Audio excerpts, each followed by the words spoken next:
And hello there. I am your host, Dr. Polly Heil-Mealey with Abundant Health and Wellness. Now we are downtown Humble at the corner of Main and Avenue C. So if you want to come and see us, we are your one-stop for all essential holistic health benefits. So would love to see you down here. And this is our regular Friday lunch and learn.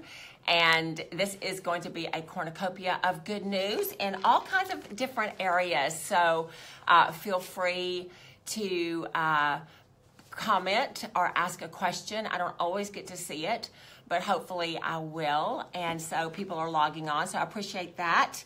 And sometimes I'm able to see people, sometimes I'm not able to see you, but I see you, Ray. Thanks for joining. The other people, I don't see your name yet, but thank you for joining. And there's kind of hopeless for me to do this if nobody joins. So last week we talked about probiotics, and I had left my paper in the other room. So I want to get to just some essential facts, some frequently asked questions on probiotics, and we didn't get to all of those. So what are probiotics? I think we covered that. It is the natural microbiota in the body, and it does change depending on what you eat, what you do, your lifestyle, your food choices, who you love, and all the stress in your life. So it does change. Okay, we call it the flora, the intestinal flora. Hey, Julia, thanks for watching. What is the difference between a probiotic and an enzyme? Well, that's a good question. Digestive enzymes are the proteins that catalyze the breakdown of your food into nutrients that you can then absorb in the bloodstream. So we need to have enzymes. Anybody over 30 needs to be taking enzymes. Now, if you have ulcers, if you have ulcerated colitis and that kind of thing, you need to be taking an enzyme that does not have protease in it. And we've got a really good enzyme here at the clinic so that we're not going to be burning up the organs that are already ulcerated. So you want to look at that. Probiotics, on the other hand, are live supplemental microorganisms that support your native microbiota, okay? They live in the intestines, both the small and the large, and they help assist in the digestive processes. Now, a lot of people think that probiotics help them go to the bathroom, and they may, but that's not really their job. Their job is to replenish and replace what's been lost in the small and large intestines due to stress, antibiotic use, and that kind of thing. So, question, when is the best time to take a probiotic? Normally we take probiotics at bedtime because it stays in the GI tract long enough to repopulate and do what it needs to do. Now, some of the protocols that we have here at the clinic want you to take some probiotics at meals. So that's something that would be just on a case-by-case basis. But most of the time we take them at bedtime so that they can repopulate during the night. Why isn't eating yogurt enough? Now, we talked about this a little bit last week. So fermented foods containing live cultures can be beneficial, but they should not be compared to probiotics. Probiotics are a specific genre, species, and strains of bacteria that have been isolated and identified with certain characteristics. The live cultures in fermented foods have not been isolated and therefore are not the same as probiotics. Additionally, the colony-forming units, the CFUs, you're going to see that on your bottle of probiotics, and the supplement is often much greater than what you're going to find in the food. Now, do I have to take probiotics for the rest of my life? Well, yes. Taking probiotics confer health benefits to the host, that's you and me, by supplying environmental and supporting the existing microbiota. So it improves the environment of your gut and it adds what you're missing. So we talked earlier about, earlier in a different program about how with women, the lactobacillus is what is really populating the vagina. So you have to have a lot of lactobacillus. And so we're going to talk a little bit more about vaginal issues at the end of the program. Come leave you with something to laugh about. So anyway, so we're going to do that. So the most current research shows that the native microbiota is quite hardy and established. However, the microorganisms are mainly transient, giving rise to the continual need for supplementation. Now, if you have ever had antibiotics for an abscessed tooth or an infection or whatever, you have wiped out your good probiotics. So don't think that they're just going to magically appear. They're not. You have got to repopulate. So if I'm on an antibiotic, is it pointless to take a probiotic? No. In fact, it's very beneficial to take the probiotic. They support the growth and maintenance of the native microbiota, and many strains are being studied. They are actually resistant to the antibiotics. Now, we've got the fluorocentropy and the, I can't remember what it's called, but we've got another one too. And they are in the spore form. So the spore form is going to survive the digestion, is going to survive the antibiotics. So you're going to be good on that. Several studies have shown that it's very beneficial to take a probiotic when you are doing an antibiotic because it reduces antibiotic-caused diarrhea. So a lot of us know that if you take antibiotics, you'll get the runs, and so the probiotic helps against that. Can you take too many probiotics? Well, no. The answer is no, you cannot. However, the species, strains, and activity per dose should be suited to the individual's health needs, okay? Can probiotics be used topically? Yes. Native microbiota are also located on the skin of the host.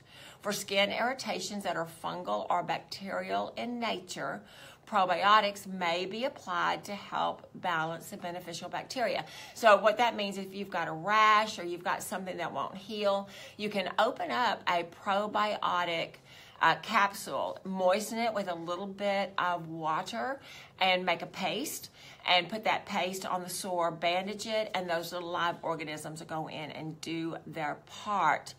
Our clinical evidence shows good results in many cases.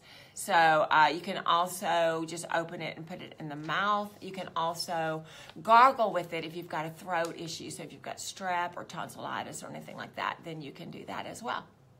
So with so many probiotics on the market, how do I choose the right one? Well, you come and see me. That's how you choose the right one, because we'll test you and we'll let you know which ones you need, okay? What is the difference between a prebiotic and a probiotic? I think we covered that last week. Should I rotate my probiotics? Well, if users are taking a single strain like Plantidophilus for an extended time, we really suggest that they switch to a higher activity and mixed strain so that they can have a balance, right? So the transbiotic, that's the name of the other one that we carry that has the spore form. It is designed for eliminating the E. coli bacteria. So if you've got a lot of diarrhea, if you've got a lot of UTIs and that kind of thing, you could have E. coli bacteria. So that transbiotic is really good for that. So it is designed specifically to work for people that are traveling. They're with different water, different foods, and that kind of thing, and they can get the E. coli from that. So we did that. Okay, I brought you up to speed on that. So new research. Some of the new research, and if you've been watching some of my other podcasts or videos, you'll know that the CDC, I think it was the CDC, came out in the last 2 weeks saying that the shingles vaccine helped you no, it did not help you at all. It reduced your chance of getting shingles by 1.78%, okay? 1.78%. Like, it reduced it by none. And what they also found is that the people that got the shingles vaccine also got the shingles.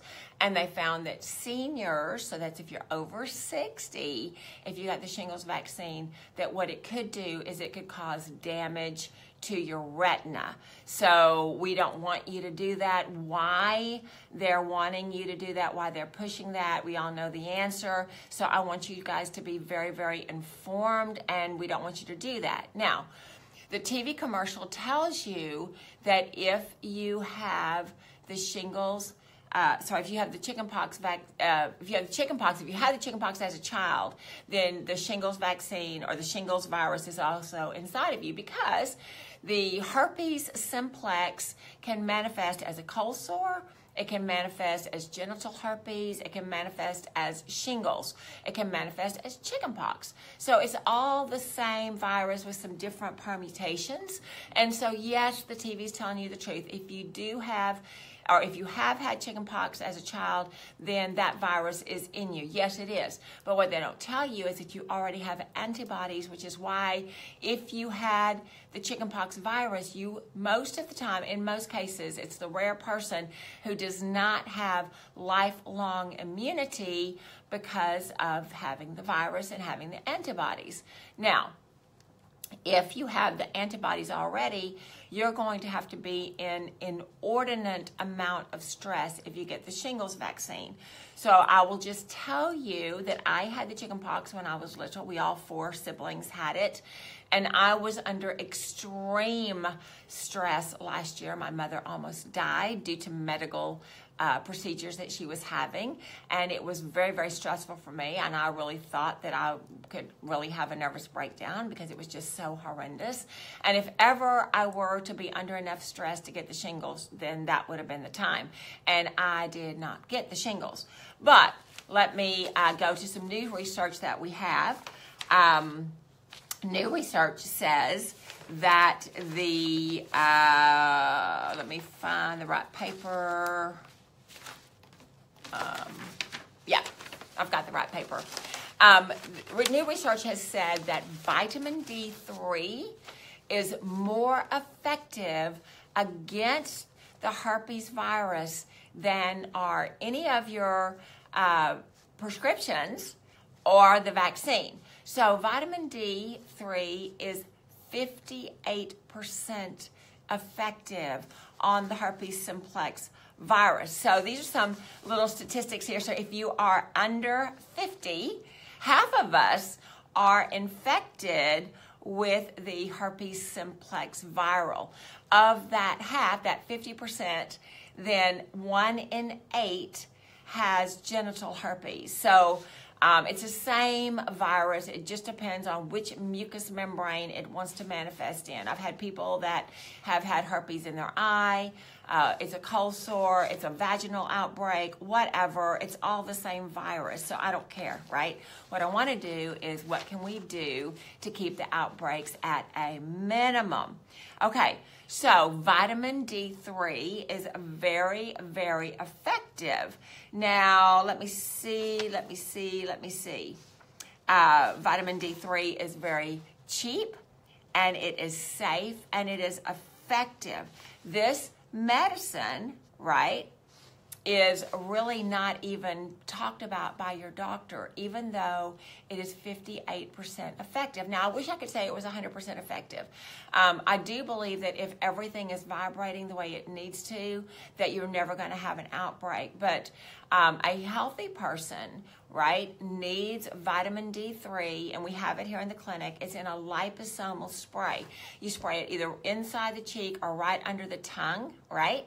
And so what that does is you are able to absorb 100% of the vitamin D3, and we also have ours with K2 in it at the right ratio, so you're able to have maximum absorption.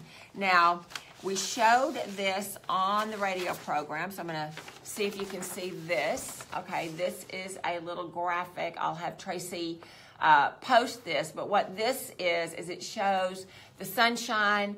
You make the vitamin D in your skin, then it's changed to a different vitamin D in the blood, and then it goes through the liver and then goes down to the kidneys where you can actually absorb it and utilize it?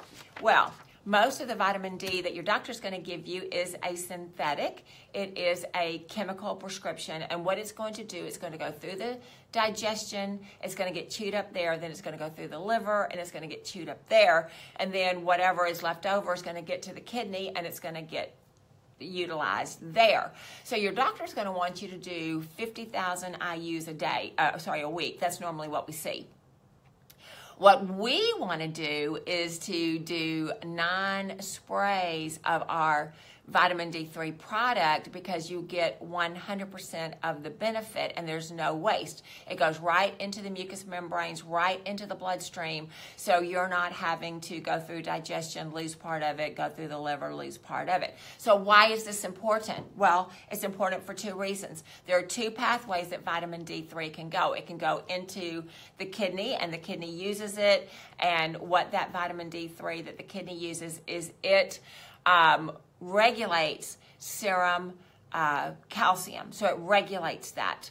So the other vitamin D3, if you have extra, goes into the tissues, and it activates your T cells, not your T3. T3 is thyroid. It activates your T cells. Now, your T cells are some of your immune system cells. They are made by the thymus, your thymus gland. Your thymus gland, if you were to hit your chest, hear that vibration, that's where your thymus gland is. So everybody kind of do your little Tarzan thing right there. That's where your thymus gland is. That's what makes your T cells.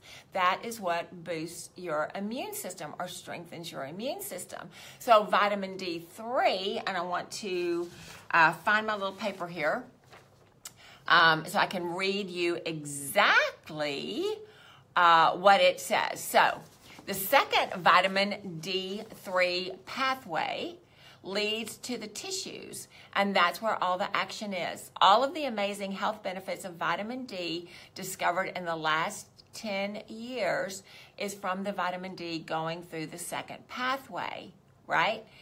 If any of the calcidiol is left over, that is, the reserve is full and the kidneys are getting all they need, then the extra calcidiol takes another pathway which leads directly to the cells.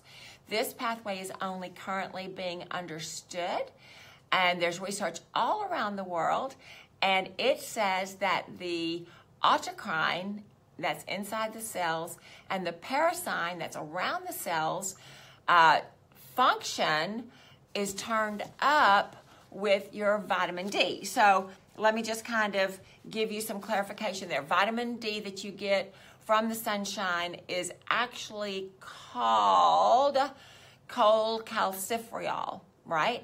Then it is changed in the liver into, I'm going to tell you the wrong word, into calcitriol, right? Let me look. Did I say it the wrong way? Yes, calcitriol.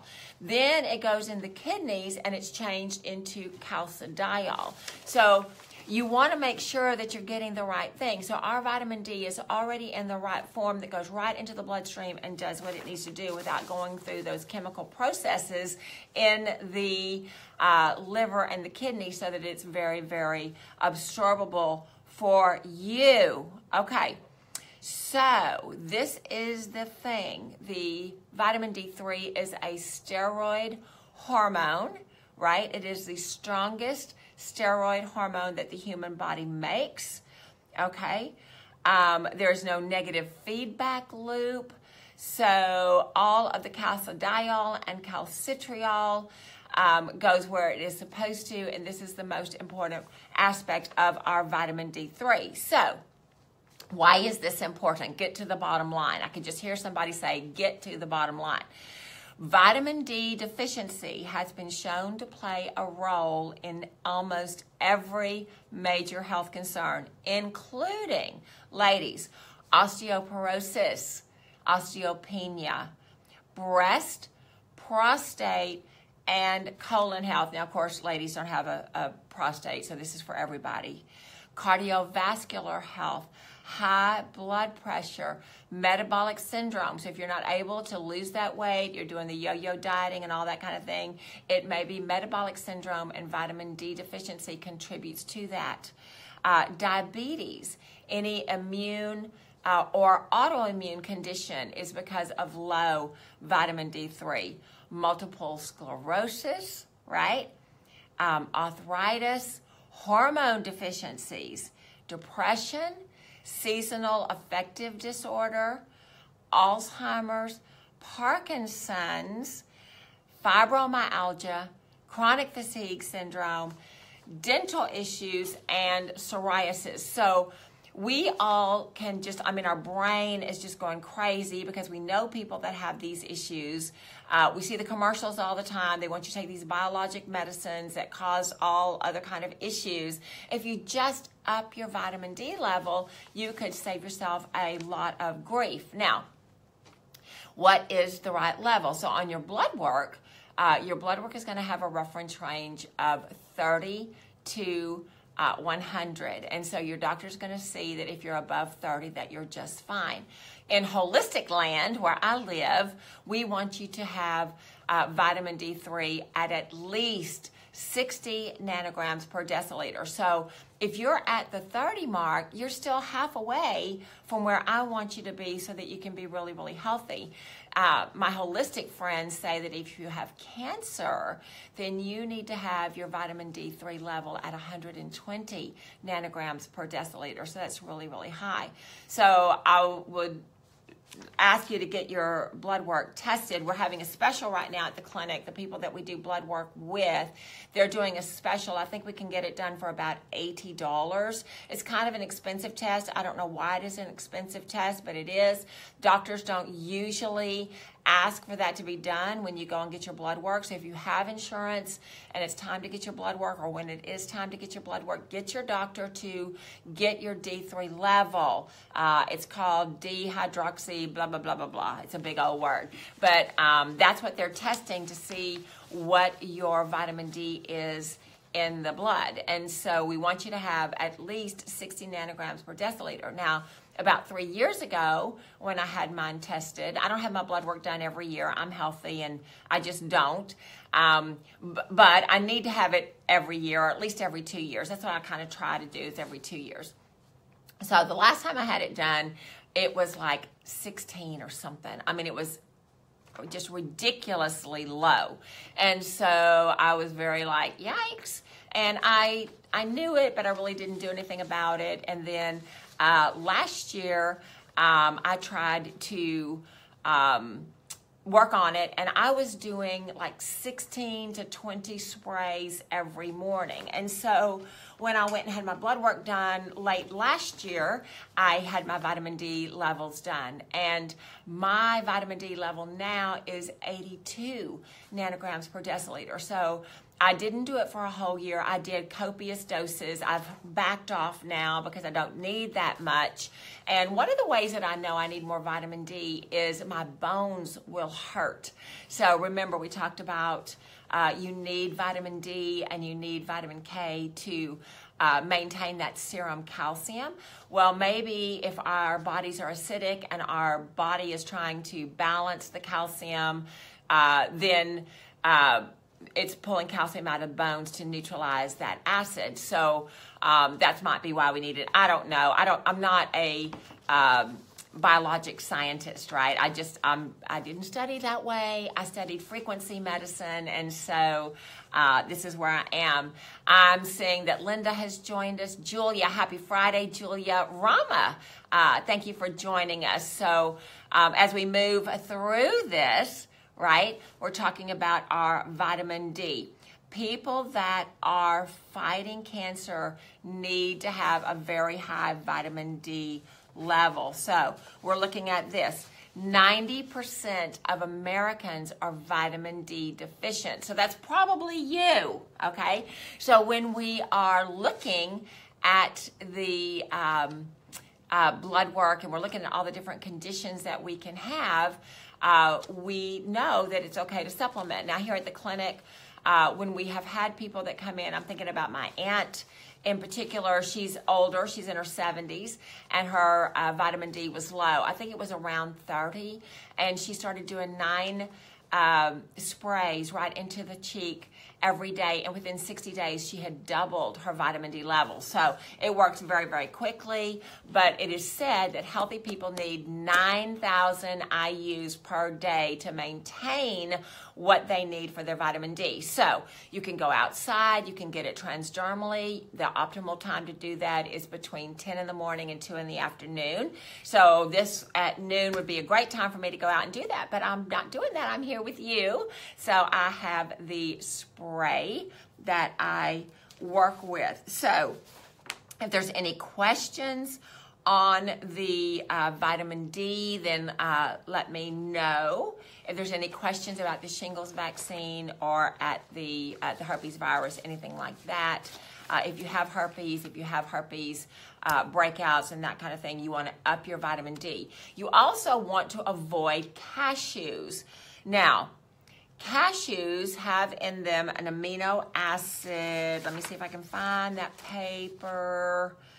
L-arginine. Yes, they have L-arginine in it. L-arginine is the amino acid that may facilitate breakouts, right? So you don't want to eat cashews if you are prone to cold sore breakouts. You do want to take there's an L-lysine. We always give L-lysine to people that come in and they have cold sores and that kind of thing. And if you take 1 or 2 a day, it makes the cold sore just magically disappear, and it works for the genital herpes as well. So if you are taking, or if you have herpes virus outbreaks, you don't want to eat cashews, which I absolutely love. So I'm glad that's not one of my issues. But if you have cold sores and that kind of thing, you want to have L-lysine, which is an amino acid, very, very cheap and very, very effective. Now, we have talked a lot about vaginal dysbiosis and how you need to have lactobacillus in the vagina and all that kind of thing. And so we've talked about that. Don't want to bore you with that, especially if there's some gentlemen watching today. But I do want to tell you this. I saw this morning and it just cracked me up. Now I'm going to tell you a funny story and then I'm going to tell you this. So there was a mom who was very, very busy, and I read this in the Reader's Digest. So I don't know if this is true, but I think it is true. I read it in the Reader's Digest, and the mom was very busy, and she looked at her calendar. She realized that she had to go get her regular annual female wellness check. She knew she was going to have a pap smear, so she ran to the bathroom real quick, grabbed the washcloth off the side of the counter, and obviously it was one that had been used because it was just right there. And so she grabbed it and she kind of did a little, clean up down there because, she wanted to be nice and fresh for the gynecologist. And so she went to the doctor and, of course, she's get the visual. She's got her legs up in the stirrup, and the doctor says, what are we celebrating? And she just kind of said, I don't know, I guess 1 year that I've been, free of any kind of STDs or whatever, right?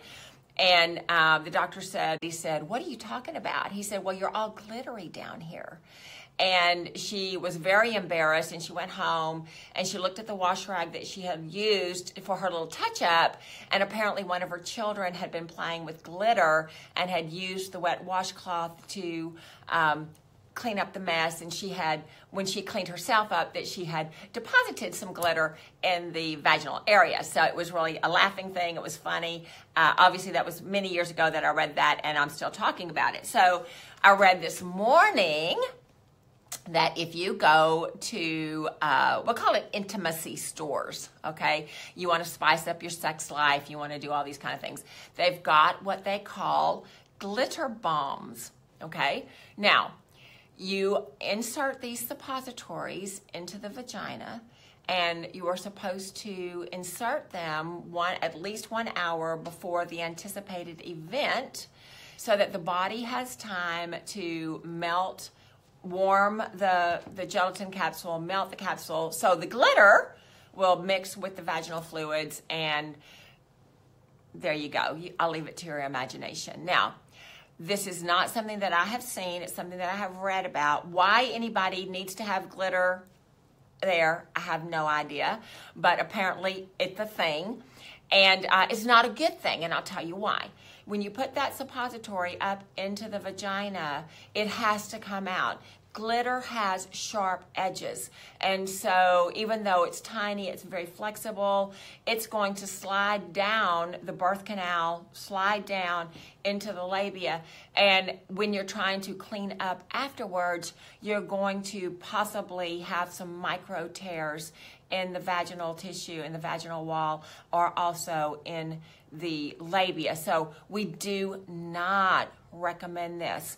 Also, whatever is inside the suppository, it's going to change the microbiome. It's going to change the pH of the vagina. You're going to be much more susceptible to getting any kind of sexually transmitted disease or even candida because you've changed your environment. Now, I'm going to leave you with that you can think about. Like I say, I didn't see this. I wasn't in these intimacy stores. I read this online, and I think it's happening in Australia.